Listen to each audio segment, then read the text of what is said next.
लड़ रहे हैं, क्या ये भौगोलिक युद्ध, इसको हम लोग समझने का प्रयास करते हैं। सबसे पहले देखिए मिडिल ईस्ट। मिडिल ईस्ट का मतलब है कि एशिया, यूरोप और दक्षिण अफ्रीका, ये तीनों के जो मिडिल यानी बीच में पड़ता है उसी को मिडिल ईस्ट कहते हैं। ये जो आप देख रहे हैं इधर तुर्की हो गया, ये सीरिया हो गया, इराक हो गया, ईरान हो गया, इधर इजराइल छोटा सा आपको दिखेगा इजराइल, ये जितने सारे आप देश देख रहे हैं, जैसे सऊदी अरब तेल के लिए बहुत ज्यादा फेमस, ईरान में तेल की व्यवस्था बहुत ज्यादा बेहतर है। अब हम लोग इसको बारी बारी से समझने का प्रयास करते हैं। चूंकि अब हम लोग जानते हैं कि इसकी मेन क्या है, मेन इसकी आर्थिक स्थिति, इसके तेल है, तेल इसमें बहुत सारा तेल दुनिया में बना है और दुनिया वो ईरान से इस्तेमाल करता है। तो इस हिसाब से हम लोग कह सकते हैं कि ईरान की जो रीढ़ की हड्डी है वो तेल रिफाइनरी सबसे ज्यादा, बाकी यहाँ कुछ नहीं है, रेगिस्तान एरिया है, उसी को डेवलपमेंट करने के लिए दुनिया में ये भेजते हैं, जिसके कारण इनकी आर्थिक व्यवस्था ठीक रहती है। आगे इनकी सबसे बड़ी मजबूती हार्मोज जल संधि। अब हार्मोज जल संधि को आप समझेंगे, जैसे अभी आप देखे होंगे कि कुछ समय पहले इतना एरिया जो दिख रहा है, मान लीजिए कोई जहाज जा रहा है, तो जहाज यहाँ से यदि इराक से लेकर के कोई तेल जा रहा है तो सबसे पहले ये जो फारस की खाड़ी यहाँ जाएगा, यहाँ से जाते जाते जाते जाते फिर इधर जाएगा ओमान की खाड़ी में। लेकिन ओमान की खाड़ी में जाने के लिए सबसे पहले ये छोटा सा जो सागर ये जो ढका हुआ है, इसको आप देख रहे हैं, ये ईरान के अंदर में पड़ता है, इसी को हार्मोज जल संधि कहते हैं। अब अभी क्या हुआ कि जब ये झगड़ा वगैरह होता है तो ईरान क्या करता है कि इसी में अपनी सेना बैठा देता है और कोई भी जहाज जाने से रोक देता है, जिसके कारण किसी भी देश के 20% तेल डूब जाता है। अभी देखे होंगे कि हम लोगों के यहाँ ऐसी स्थिति आ गई थी कि लोग जो पानी भरने वाला टंकी उसमें डीजल पेट्रोल भर रहे थे, लाइन लग रही थी 2-2 किलोमीटर की गाड़ी में पेट्रोल भराने के लिए। अब हम लोग इजराइल के बारे में समझते हैं। देखिए इजराइल को समझने के लिए हम फिर उसी मैप का प्रयोग करते हैं। देखिए ये हो गया ईरान हो गया, फिर उसके बाद में ये सटा हुआ इराक हो गया और उसके बाद में सीरिया और ये लेबनान, और यहाँ पे आपको जो दिख रहा है, ये आपको जो छोटा सा दिख रहा है, ये आपका हो गया इजराइल। अब इजराइल में क्या है कि इजराइल में कोई बहुत बड़ा विशेष खनिज पदार्थ पेट्रोलियम या फिर कच्चा तेल नहीं। इसको पता है कि हमारे पास एक ही चीज है जो दूसरे लोगों से अलग कर सकती है, वो है हमारी टेक्नोलॉजी और हमारा ब्रेन सिस्टम, यानी हमारी यहाँ पे शिक्षा नीति।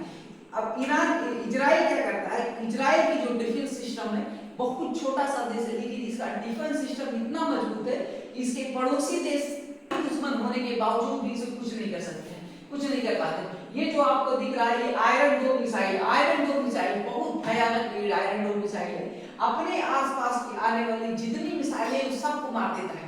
जैसे इनकी रेंज कम होती है लेकिन ये जमीन पे आने ही नहीं देते, लगभग 90% इनकी क्षमता है कि कोई भी मिसाइल आएगी उसको तबाह करके वहीं आसमाने में मार करके छोड़ देंगे। दूसरा क्या है कि इनकी जो विधि है, टेक्नोलॉजी विधि, जैसे ये वाला देखेंगे, ये वाला विधि भारत में बहुत ज्यादा फेमस है।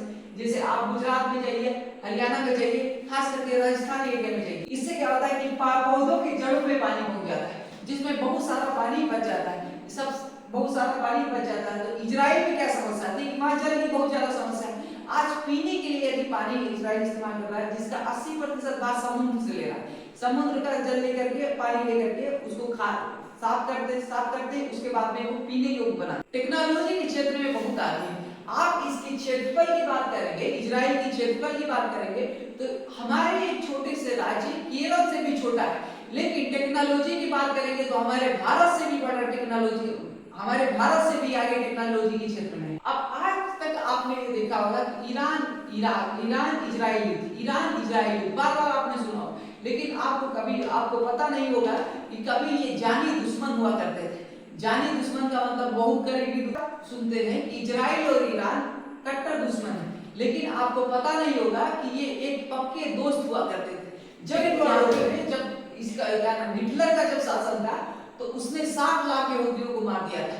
ये कहा करते थे कि ये जो जवान लोग थे जिनके काम करने की क्षमता थी, कैपेसिटी थी, जिनसे ये काम करवा सकता था हिटलर, उनको ले जाकर काम करवाता, उनको बेच देता था तो आगे कि जाओ इसको ले जाओ, 500 रुपए का ये 5 केजी का जवान है, इसको ले जाओ यहाँ बेचो।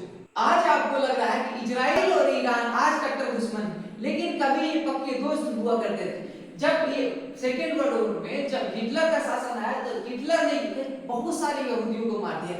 जो हट्टे कट्टे यहूदी लोग होते थे उनको बेच देता था दूसरे देश में गुलाम बना करके और पैसा ले लेता था तेरा जो, और बाकी जो बच्चे बूढ़े बच्चे, बुजुर्ग और बीमार लोग, उन लोगों को लेकर जाता था। एक बड़ा सा चैम्बर टाइप का बनाया, उसमें कुर्सी लगा करके भाषण देता था कि हम यहाँ पे भगवान के अवतार हैं, ये हैं वो, आप बैठिए, आराम से बैठकर लेक्चर देकर निकलता था। तो उसमें जहरीली गैस छोड़ देता था, जिसके कारण बूढ़े, बच्चे, जितने सारे लोग अंदर बैठे होते थे सब खत्म हो जाते थे। और इसने अपने जीवन काल, शासन काल में 60 लाख यहूदियों को मार दिया था, जबकि अभी पूरे देश में यहूदियों की संख्या लगभग 160 लाख के करीब है, जिसमें 60 लाख को इसने निपटा दिया था। जब दुनिया में यहूदियों के पास, इजराइल के यहूदियों के पास कोई देश नहीं था, किसी भी देश में जाते थे अपमान झेलना पड़ता था, उस समय ईरान कहता था कि हम तुम्हारे साथ खड़े हैं। 1948 में जब इजराइल एक नया देश बना तो उनके पड़ोसी देश जो है, सीरिया, लेबनान, यहाँ पे जॉर्डन, मिस्र, ये सारे ये कह रहे हैं कि हम मानते ही नहीं इजराइल है कोई नया देश। उस समय ईरान सामने आया, उसने कहा कि हम ये स्वीकार करते हैं कि इजराइल एक स्वतंत्र देश। इजराइल को ईरान तेल देता था, खनिज पदार्थ देता था, जिसके बदले में इजराइल में आपकी टेक्नोलॉजी देता। लेकिन अब ये दुश्मनी के रूप में कैसे बदला, इसको समझिए। 1969 में एक इस्लामिक क्रांति हुई, जी इस्लामिक क्रांति में शाह जो राजा का शासन था, वो राजा का शासन खत्म हो गया, राजा को देश छोड़ करके भागना पड़ा। उसके बाद सत्ता की कमान जो संभाले वो आयातुल्लाह खामेनी ने संभाला। सत्ता आयातुल्लाह खामेनी ने संभाला। जब भी इन्होंने तब इनके सत्ता संभालने के तुरंत बाद ही इनका मेंटल लेवल, इनके सोचने का जो विचारधारा थी एकदम से इजराइल की विपरीत थी। उन्होंने आकर के तुरंत से कहा कि इजराइल ने जहां तक हमारा तेल खाया है बिना पैसा दिए, इजराइल ने हमारे यहाँ से टेक्नोलॉजी, इजराइल ने हमारे ईरान देश से बहुत कुछ लिया है, जिसके बदले में इजराइल ने कुछ नहीं दिया है। इजराइल को इसलिए इन्होंने कहा कि इजराइल एक छोटा शैतान है और अमेरिका उसका बड़ा शैतान है। इजराइल कोई देश नहीं है बल्कि अमेरिका का एक मोहरा है। अब इन्होंने कहा किया कि इस्लाम धर्म के 3 पवित्र स्थान हैं, एक हो गया मक्का, मदीना और अल-अक़सा मस्जिद। अल-अक़सा मस्जिद यरूशलेम में पड़ता है, जो इजराइल के काफी करीब में है, इजराइल के काफी करीब में है। अब ईरानी लोग कहते हैं कि ये मंदिर हमारा है, जबकि इजराइल कहता है कि इस मंदिर, ये जो मस्जिद आप बनाए, इसके बहुत साल पहले आप इतिहास खोल करके देखिए, उसमें इजराइल का, इसमें यहूदियों का मंदिर था, आपने उस मंदिर को तोड़ करके इसमें भी इन लोगों का विवाद है। दूसरा ईरान परमाणु बम बना रहा है। अब ईरान परमाणु बम बना रहा है तो इससे सबसे ज्यादा समस्या इजराइल को, इसके सबसे ज्यादा समस्या इजराइल को, इसके पीछे का रीजन यदि समझे तो आप बताइए, यदि आपके पड़ोसी से हो रहा है और उसके पास लाठी है, आपके पास लाठी है, तो लाठी से मार होता है। लेकिन यदि आपका पड़ोसी AK-47 लाए तो आपको तकलीफ होगा कि नहीं होगा। सेम ये समस्या इजराइल के पास, वैसे इजराइल इतना छोटा है। अब ये सोच रहा है कि यदि ईरान के पास बम आ गया तो सबसे पहला टेस्ट करेगा तो हमारे पे ही रहेगा, और उसका टेस्ट होगा और हमारे यहाँ पे खत्म हो जाएगा, पूरा इजराइल समाप्त हो जाएगा। इसलिए यहाँ पे रोकने के लिए पूरा प्रयास करता है।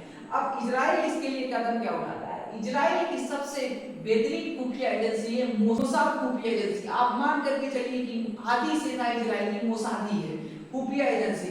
वो एजेंसी क्या करती है कि ईरान में या किसी अपने पड़ोसी दुश्मन देश में इतनी सख्त, इतनी नीति बनाती है कि उसी सर्वोच्च नेता को उसको ही मार देती है। जैसे ये आयातुल्लाह खामेनी, इनको कब इन्हीं के देश में मार दिया गया पता नहीं चला। जितने सारे यहाँ पे बड़े राजनेता, बड़े डॉक्टर, बड़े वैज्ञानिक, उन्हीं को खत्म कर देता है। अब इजराइल कहता है कि जब कोई डॉक्टर ही नहीं रहेगा, जब कोई मास्टर ही नहीं रहेगा, जब कोई वैज्ञानिक नहीं रहेगा, तो फिर यहाँ पे ये जो प्रोजेक्ट बना रहे हैं लोग परमाणु हथियार का, वो सफल नहीं से होगा। अब इसके लिए ईरान बहुत ज्यादा बौखला जाता है।